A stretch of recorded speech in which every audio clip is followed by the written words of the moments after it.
मला वाटतं हे दुसरं वर्ष आहे. कोणताही कार्यक्रम, एखादा इव्हेंट त्याची सुरुवात करणं सोपं असतं, परंतु पुन्हा दुसऱ्या वर्षी त्याचं यशस्वी आयोजन करणं, सहभाग वाढवणं, गुणवत्ता वाढवणं हे प्रत्येकाला शक्य होत नाही.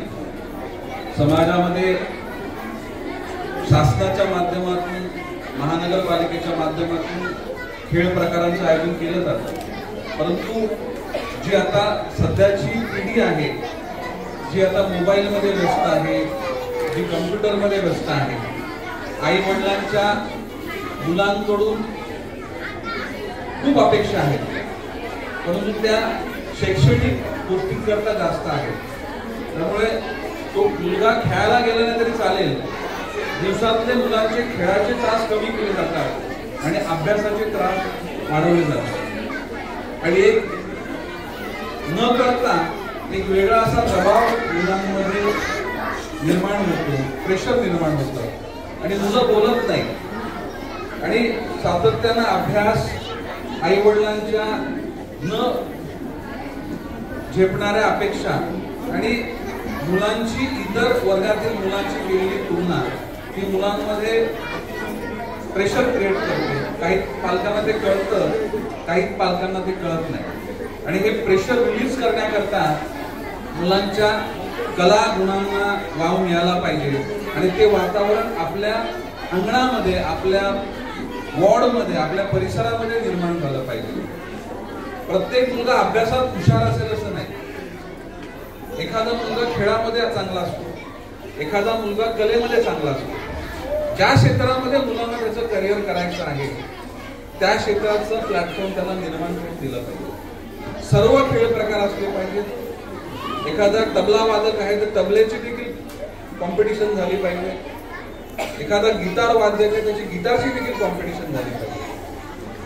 परंतु शाळेमध्ये परफॉर्म करताना त्या मुलांना कॉन्फिडन्स मिळण्याकरता सोसायटी आणि आपला वॉर्ड परिसर या परिसरामध्ये अशा प्रकारच्या स्पर्धांचं आयोजन झालं पाहिजे आणि ते आवर्जून विद्यार्थ्यांची आणि पालकांची इच्छा, ही गरज ओळखून विजय साळे यांनी यशस्वीरित्या जास्तीत जास्त खेळ प्रकार आणि जास्तीत जास्त कला प्रकार यांच्या माध्यमातून या महोत्सवाचं आयोजन केलं.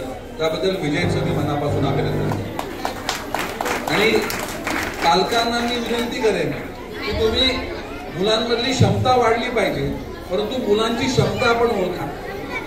शिक्षण हे मुलांचं भविष्यातलं जीवन यशस्वी होण्याकरता आहे, त्याला प्रेशर ठेवण्यामध्ये नाही. त्यामुळे पालकांनी थोडंसं टेक इट इझी, पालकांनी थोडं मुलांना खेळून दे. मुलांचा जर तुम्ही खेळण्याचा तास कमी केला आणि अभ्यासाचा तास वाढवला तर तुमची मुलं खुश राहणार नाहीत. या 2023च्या वर्षामध्ये आई वडिलांवर रागून बरीच मुलं घरातून बाहेर निघून गेली, काही पुन्हा परत आली आणि काही दुर्घटना देखील घडलेल्या आहेत.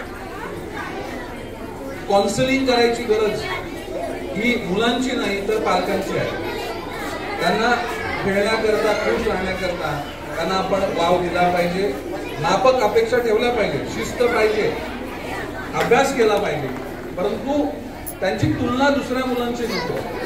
त्यांना मोकळेपण दिलं पाहिजे, त्यांना खेळता आलं पाहिजे आणि याकरता आपण आपल्या वॉर्ड स्तरावर त्यांना हव्या त्या गोष्टींचे प्लॅटफॉर्म निर्माण करून दिले पाहिजे.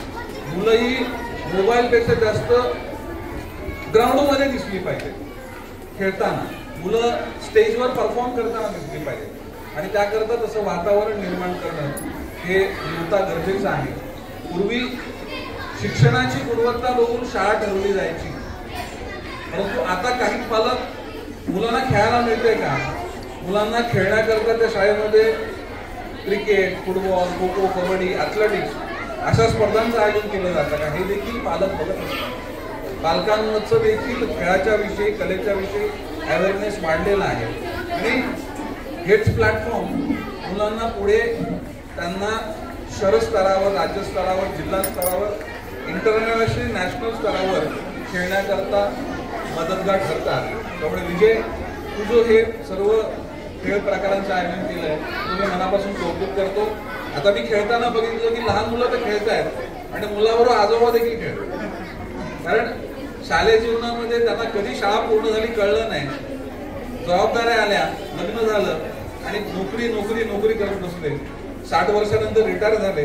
आता वेळच वेळ आहे. तर त्यांची सोय देखील विजयने केलेली आहे. त्यामुळे विजय, त्याच्याबद्दल तुझं अभिनंदन. परंतु जो करत असतो त्याच्याकडे अपेक्षित असतं. तर या पूर्ण शहराचं नावलौकिक सांभाळताना जास्तीत जास्त खेळ प्रकार, त्याच्यामधील गुणवत्ता, त्याचबरोबर कला प्रकार याचं आयोजन कसं भविष्यामध्ये करता येईल याकरता नक्कीच विजय हा प्रयत्नशील राहील असा विश्वास व्यक्त करतो. आज मला आवर्जून या कार्यक्रमाकरता तो बोलवलं, त्याबद्दल विजयचं मी आभार व्यक्त करतो. मुलांच्या आणि सर्वच खेळाडूंच्या, म्हणजे 5 वर्षापासून 70 वर्षापर्यंतचे सर्व खेळाडू, मध्ये महिला असतील पुरुष असतील, या सर्वांना त्यांच्या स्पर्धांकरता मनापासून शुभेच्छा. येणारं नवीन वर्ष आपल्याला सुख समृद्धी आणि भरभराटीचं जावो ही ईश्वरचरणी प्रार्थना. धन्यवाद. जय हिंद, जय महाराष्ट्र.